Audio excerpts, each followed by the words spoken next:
இது அனைத்தும் முருகனின் அருளால் தான் நடக்கிறது. எந்த காரியங்களும் கைகூடவில்லை என்றிருப்பவர்கள் இதை மட்டும் செய்யுங்கள் போதும்.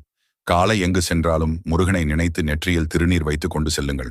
நீங்கள் நினைக்கலாம், திருநீர் வைத்தால் எல்லாம் மாறிவிடுமா என்று. இதற்கு ஒரு உண்மை கதை இருக்கிறது. அதை கேட்ட பின் உங்களுக்கு மெய் சிலிர்த்து விடும். ஒருவர் வேலை கிடைக்காமல் பல நாட்களாக இருந்தார்.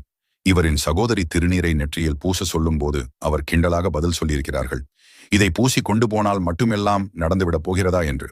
ஆனால் அவளோ அவனது நெற்றியில் விபூதியை வைத்து விடுகிறாள். போகும் வழியில் ஒரு காரின் முன்பு இவர் தெரியாமல் போய் விழுகிறார். அந்த கார் ஓட்டி கொண்டு வந்தவர் இவரை பார்த்துவிட்டு சென்ற பின் அவருக்கு பல வருடங்களாக முடியாத சொத்து வழக்கு முடிந்து அவரின் அனைத்து சொத்துக்களையும் மீட்டெடுக்கிறார். பிறகு அதே பையனை இவர் மறுநாள் பார்க்கும் போது வந்து பணம் கொடுக்கிறார். திருநீறு பூசிய உன் முகத்தை பார்த்து சென்று தான் எனக்கு இவை அனைத்தும் நடந்தது என்று. உடனே அவன் எனக்கு பணம் வேண்டாம், வேலைதான் வேண்டும் என்று கூறுகிறார். அவர் உடனே அவனுக்கு ஒரு வேலையை தருகிறார். அவர் அவனுக்கு கூறுகிறார்,